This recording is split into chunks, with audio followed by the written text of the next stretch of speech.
غوث پاک اج کرم کرو، اج کرم کمان دا ویلا اے، اج کرم کمان دا ویلا اے، اج کرم کمان دا ویلا اے یا غوث پاک۔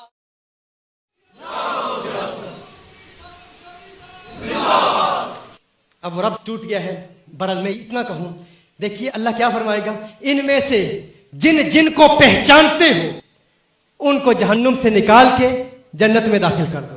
اب حدیث کے الفاظ یہ ہیں کہ ولیوں کے جو پیارے جہنم میں جل رہے ہوں گے نا، ان کے پاؤں جل رہے ہوں گے، چہرے نہیں جلائے گا اللہ چہرے نہیں جلائے گا ان کے۔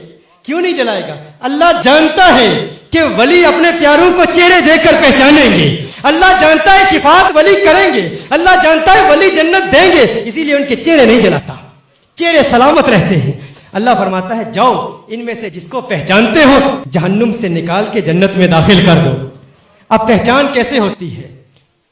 اسی لیے ہم کہا کرتے ہیں کہ اللہ کے ولیوں سے جان پہچان رکھا کرو۔ اللہ کے ولیوں سے جان پہچان کیسے ہوتی ہے؟ جب بھی پاکستان جاؤ نا، حضور کی حدیث ہے جب انسان کسی قبرستان میں جاتا ہے، عام مومن کی قبرستان میں قبر پر جاتا ہے تو وہ عام فرد بھی قبرستان میں آنے والے کو پہچان لیتا ہے۔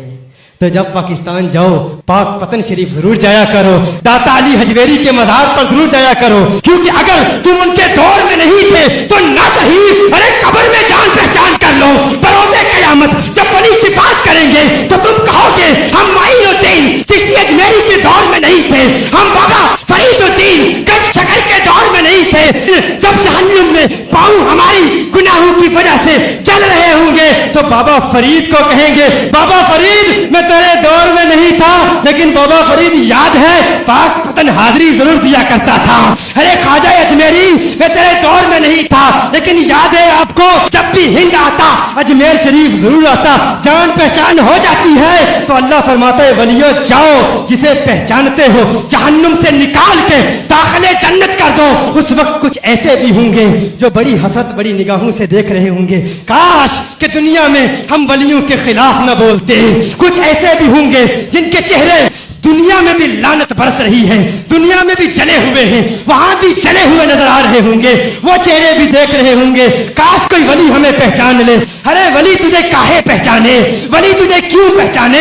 ارے جن کے خلاف زندگی میں تو حرام کے فتوے دیتا رہا، جن کی محفلوں کو تو حرام کہتا رہا، جن کے درباروں پر جانے پر تو شرک اور بدعت کے فتوے لگاتا رہا، وہ تجھے کیوں پہچانیں گے؟ جب میرے اعلیٰ حضرت فاضل بریلی غوث پاک کی قیادت میں جب جنت جا رہے ہوں گے کوئی دیکھنے والا کہے گا ارے اعلیٰ حضرت آپ غوث پاک کی بارگاہ میں عرض کریں، آپ کی اپنی شفاعت بھی اللہ کی بارگاہ میں مقبول ہے، غوث پاک کی شفاعت بھی دلوا دیں۔ اعلیٰ حضرت کہیں گے ارے دیکھوں تو صحیح غوث پاک کے ماننے والوں میں سے ہے کہ نہیں، اگر غوث پاک کے ماننے والوں میں سے ہے اعلیٰ حضرت شفاعت کریں گے، اور اگر کوئی گستاخ ہوا کہے گا احمد رضا ارے ہند کے باسی ارے خان صاحب ہماری شفاعت کرا دیجئے، اس وقت اعلیٰ حضرت کہیں گے نہیں نہیں، اس وقت نہ کہتا تھا آج لے ان کی پناہ، آج مدد مانگ ان سے، کل نہ مانیں گے قیامت کو اگر مان گیا تو۔